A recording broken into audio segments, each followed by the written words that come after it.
Hi ladies, it's Hillary, owner of Free Babes Handmade and blogger at I'mLikeBrave.com. I started this blog because I'm passionate about entrepreneurship and ladies developing small businesses where you can achieve the time freedom and success to be able to live lives you truly love, uncommon lives with your family. Each week we interview a creative entrepreneur so that you can get a sneak peek into their lives and learn from their successes and their failures and hear their stories and ultimately just be encouraged and inspired by their hard work and what they have built themselves. I hope this blog can be a place for collaboration and community and so that we can all lift up and encourage each other. So I hope that you learn at least one thing that you can incorporate into your current business and that you enjoy. Bye! Hi guys, it's Hillary with I'm Like Brave, and I am super excited to be speaking with Stacey, who owns Bannor Toys along with her husband Jesse, and they've been open since 2011, have over 38,000 followers on Instagram, and they specialize in making handmade wooden toys for babies and kids, as well as recently kids furniture. So I'm super excited to be talking with you today, Stacey. Thank you. Me too. Hi. Hi. So before we start talking about business, tell us a little bit more about yourself and your background. Jesse and I are married, and we have 3 kids and a dog. Before we got married, though, I was a nanny, so I've lived on all 3 coasts, down in Texas, California, and out in Boston. Okay. And then came back here, and we bought a house and own a business now. So Awesome. So where are you from? I'm from Des Moines originally, and so is Jesse, and then I moved around for a little bit and came back. So. Oh, okay. And you guys met in... We actually met off eHarmony. Oh, cool. Okay. So, yeah. It's kind of neat. That's totally awesome. And it just so happened that you both wanted to be business owners one day. Yeah. Okay. So tell us a little bit about how you guys came up with Bannor Toys and how you decided to start the business, and also anything in your life that led up to you just wanting to be an entrepreneur. Oh, sure. Well, I think Jesse and I both have always known we wanted to own our own business. For me, I used to always want to own a children's bookstore. That was like my pipe dream growing up. Okay. And he wanted to own a bar. So they're not exactly the same thing. So we actually did own a restaurant bar before we started Bannor Toys. Oh, cool. But I was running an in-home daycare, and the toys the kids always had were breaking, and they just weren't. They sucked. They weren't very good quality. So Jesse decided he was going to make the kids some toys for Christmas one year. He made a cute truck, and he brought it upstairs, and I said, "Oh, that's really cute, honey. Let's sell those." And that was 4 years ago. Oh, so, cool. Yeah. Okay, so what, I imagine since you just decided to start a business, like there was an outside force that was kind of motivating you. Like, where did you guys draw your inspiration for being business owners? I think it's just kind of been from our families. We both come from very hardworking families who have always done things with their hands. Both our dads, know how to build things and stuff. So I think that always inspired Jesse. But the first time he cut something out on the scroll saw was the very first time he'd ever cut something out on a scroll saw. He didn't have any training. So everything up to this point has been self-taught. Okay. That's awesome. So give us kind of like the 40,000 foot view of the first couple of years of your business and what it's looked like for you. Well, we started in October of 2011, and we started with a teeny tiny craft show in a small town in Iowa. There were maybe 30 people who showed up to the craft show. Like, it was so tiny. And after that, we decided to put our stuff on Etsy. Okay. And Christmas, and that was right before Christmas. So Christmas went really well, or I guess what we thought at that time was really well. So in February right after Christmas, Jesse quit his full-time job to do the toys full-time. Cool. So we kind of just took a leap at it, and it worked. So the first couple of years were kind of steady and slow. Then last year came, and we exploded. We don't know what happened, but last year we did 5 times what we had done the year previous. Wow. And we're still growing at that rate. We're doing about 4 times each month what we did last year. Cool. So, okay. So yeah, it's kind of growing and we love it. We're not exactly sure how to explain it all. So did you become a little bit more involved on Instagram or? Yeah, we actually we didn't even really know what Instagram was until last year. Uh-huh. Our 13-year-old daughter showed us what it was. So I started an Instagram account right after I had Eli. So it was probably in April of last year that we started on Instagram with 0 followers. Okay. And so we've just kind of grown since then and collaborated with people and, worked with other business owners a lot. So Cool. Okay. So what would you say is your biggest strength as a business owner? And if you were to teach a college course on entrepreneurship, what would it be about? And give us a little mini lesson. Oh gosh. I think I'm really good at multitasking. My husband, on the other hand, thinks that that's one of my downfalls. We're very different in how we approach what needs to be done. Uh-huh. But I think I'm pretty good at multitasking and having more on my plate. That probably comes in part from being a mom, and you do the kids and you do work and everything all together. So, yeah, I think it's just important to make to-do lists and kind of tackle them so that you're not forgetting anything. Uh-huh. And to reach out to people, and I'm going to do all our marketing right now. Okay. So reaching out to bloggers and other business owners and stuff to do collaborations and get things together. On top of finishing the toys and working in the shop as well. So. Totally. So you make the toys as well. My husband and I make everything. Yeah. Wow. Okay. Well, I guess we just recently, in the past 2 months, hired 2 woodworkers. One's in Illinois and one's in South Dakota, and so they manufacture some of our parts for us. Cool. But then the parts come here, and we finish the toys and put them together and do all that stuff. Oh my gosh, you're like elves. That's awesome. I love it. I mean, just seeing your little factory back there, I just want to make a toy. That's so cool. So you said you're really good at multitasking and writing to-do lists. Can you give us some advice, like if you, do you use a certain program or just old-fashioned, like notebook and pen, or how do you stay organized? I do a little bit of everything. We use Google Docs between us because we also have a couple employees. Okay. So that way we can all look at the inventory and kind of see what needs to be done and what we're low on, what we're can put on sale, stuff like that. Okay. But I also just really like pen and paper and old-fashioned to-do lists that I can cross off. So yeah. So how many employees do you have, and what do they do? We have one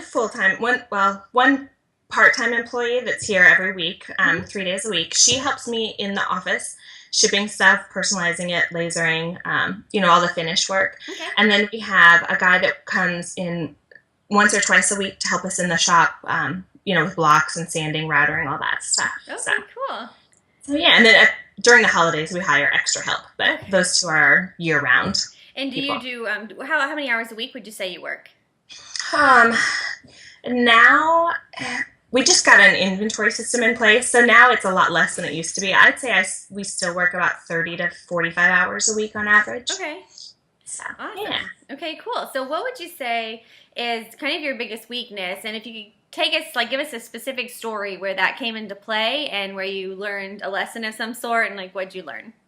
Oh, sure. I think when we started out, neither one of us had gone to business school, so we didn't really know what we were doing, which I think is kind of a common theme amongst small businesses these days, because you don't need a degree to start a business. Totally. But we offered everything.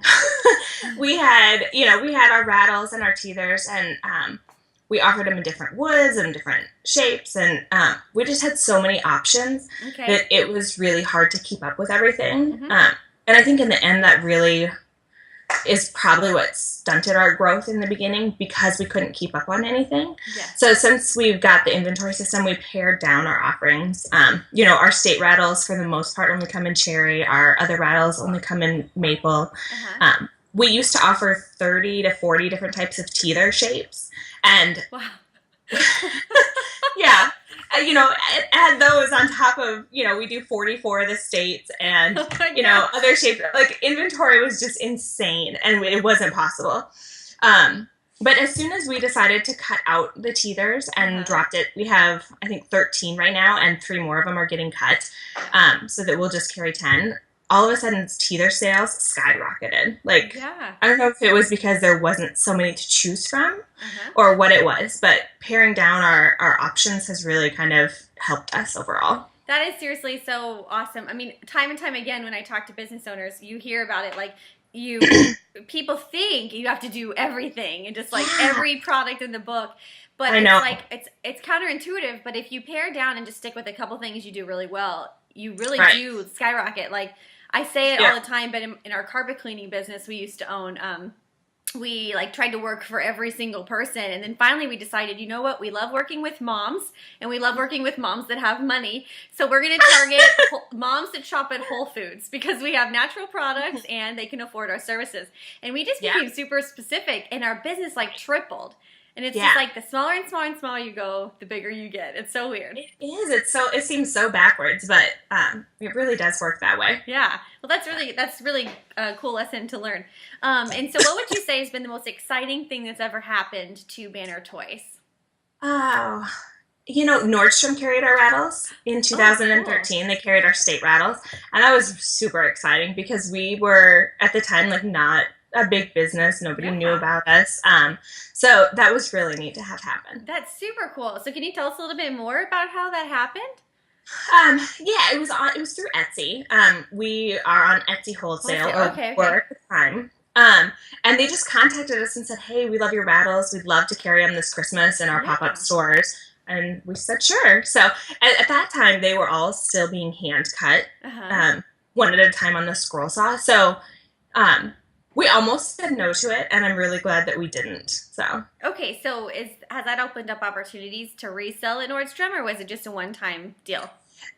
We have chosen to cut off our wholesale for the time being, just because our retail has gone so crazy that we can't keep up with a lot of wholesale right now. But yeah, they did want to reorder. That is such they did reorder for Christmas. It's such a good a interesting discussion to have, like the wholesale retail thing, because like you said, if you can't keep up with the customers you currently have and you're growing so organically, why do wholesale? But at the same time, like it's exciting to get your name out in ways that you never could by being wholesale. So I'm constantly like, I have a wait list of people, but I don't know, like, do I want to even do more wholesale? Yeah, we wholesale something we talk about quite a bit, because our wholesale list right now is over 200 stores on our wait list. And I'm just like, oh my gosh, like, Jessie, they keep emailing us every day. Like, I don't know what to tell these people that want to carry our products, because it's great, but like, we just, you don't make as much money wholesale. Totally. But it gets your name out there. But if they don't reorder, then you've just sold all this product at your wholesale cost. So it's kind of a catch-22. Totally. Yeah. And I always come back to remembering how we reference Susan and Freshly Picked all the time on this series. But, she didn't do wholesale at all until like Nordstrom's, and she obviously did just fine. And so it's like, you always think it's exciting to get your stuff in stores, but then you can make it as well, just straight to consumer, obviously. You can, yeah. And I think if you wholesale, it has to be the right store that you get it. You have to be selective when you do wholesale. Yeah. Like, I could totally see you guys in a Pottery Barn or something, too. Oh, yeah, that would be neat. Yeah. Cool. Okay. So what would you say is your biggest challenge you're facing right now? If you could have help with anything business-wise, what would it be? I think it would just be marketing, getting our name out there more. We have never taken out a loan for this company, so we have relied solely on like word of mouth and growing our business that way, which has been great. But I think at some point there's got to be like a tide that turns, if we want to grow more than where we're at now. Okay, so just like money to market, and also I guess to change up some production and make it more efficient. Okay. So have you ever thought of doing Shark Tank? We have, and a lot of our customers tell us like, "Oh, you should be on Shark Tank." In reality, we're never going to give up part of our company. We've spent 4 years and lost lots of sleepless nights and time away from our kids for this company, and it's just that's not worth it. So, so far we just reinvest everything, and we, all the equipment we bought, we pay cash for, so we just kind of grow as we can. That's awesome. Okay, so if you were to have lunch with any entrepreneur, who would it be and why, and what would you guys talk about? I would love to have lunch with Amy of June and January. I absolutely adore her business. and just her whole philosophy on everything. She's been a pretty big inspiration over the past year, and we've collaborated with them several times. So, yeah, she's just someone I look up to as the way she runs her business and her social media and just everything in general. Totally. You guys have collaborated before? Yeah, we have. She actually sent outfits for our latest photo shoot, and she sent outfits for our very first photo shoot last year as well. So, oh, cool. Okay. Yeah, it's kind of neat to work with other companies. Totally. Yeah, I love Amy. She's super connected and just willing to Yeah. give advice and help out, and I love people like that in general. Yeah, she is. Awesome. Okay, so what are your future plans for Bannor Toys, and like what has you really excited right now? The furniture line we launched this week has been going over great. And it was really kind of nerve-wracking to launch it because it's so different than what we have done for the past 4 years. That's part of why we did it, though. There's other toy companies out there, and we just kind of felt like we were starting to fit into the mold of what everyone else does. So we're trying to be different and stand apart from our competitors. And the furniture line so far has gone really great, and we hope to add new pieces to it later this year. And just kind of expand our offerings. Okay, so tell me a little bit more about the furniture. Is it under the same name as Bannor Toys, or what do you offer? It is, yeah. Yeah, we call it the Bannor Kids Collection. It's geared for about 1 year up to 6 or 7 years old is the size-wise. And we've got different size step stools, a desk and chair set for kids, a table and chair set. Cool. And we hope to add some other things like a rocking chair and, other little things that would go with it and match. So yeah, awesome. Okay. I want to go check that out right now. And then tell me about what, like, to finish it off, what advice do you have to all of us watching? Like, what would you tell entrepreneurs who are maybe thinking of starting a business, or those of us that already own businesses?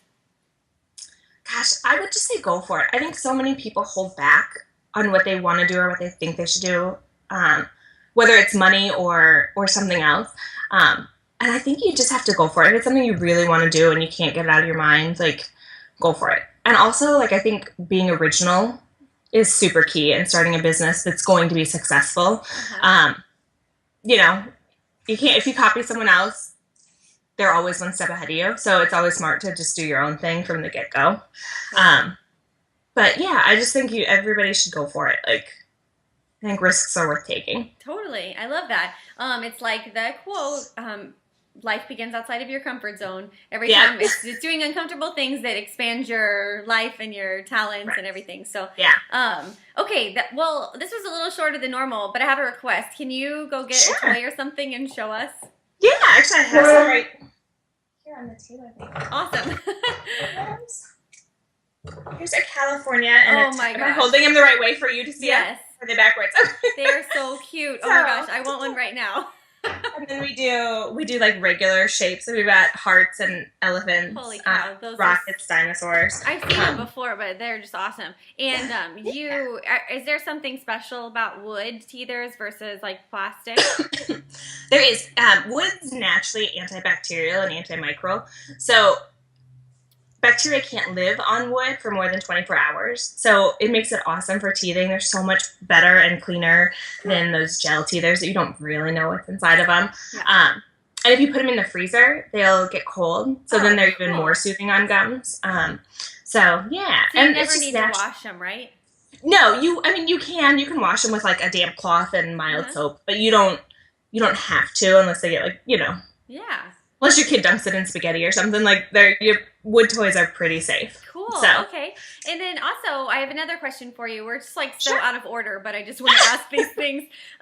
So what is your marketing strategy? Like, tell me how much of it is based on Instagram. And I mean, do you reach out to magazines? Because you have like more of a lot of these women that I talk to, we have creative businesses, we sew something, but you have like a legitimate product that's like designed really well. Like, how do you try to market it?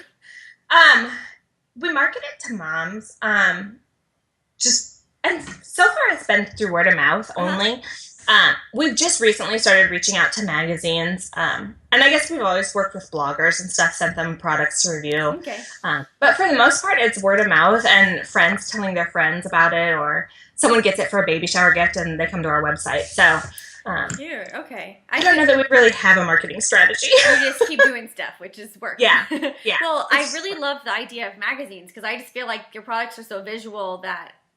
Yeah. I mean, like a bow, it's visual, but you kind of want to see it like on people or whatever. But you see your product, and I'm immediately like, oh my gosh, I want that. So I would just think magazines would be so huge for you guys, for all of moms in the weight room.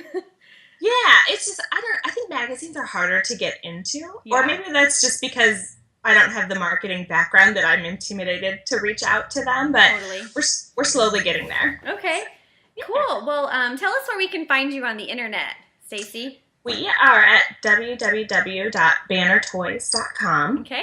And then we also have an Etsy store, but everything you can find on Etsy is also on our website. Okay, and so when did you move off Etsy?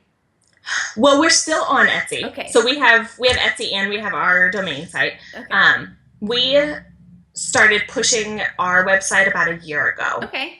So Etsy used to be about 80% of our sales, and our website was 20%, and that's completely flipped. Okay, now. So, cool. And where, is it Shopify? Yeah, we do use Shopify. Cool, okay. And then where can we find you on Instagram? Just at Bannor Toys. And that's Bannor? Uh-huh. Toys. Bannor. Cool, okay. Well, thanks again for sharing your story. Welcome. Thanks for having me. Yeah, and I hope you guys learned a ton from Stacey, and just try to take one thing you learned from her and implement it into your business today. And I hope your guys' businesses continue to grow, and we continue just to reach out to each other and learn from each other, and have an awesome day. Bye.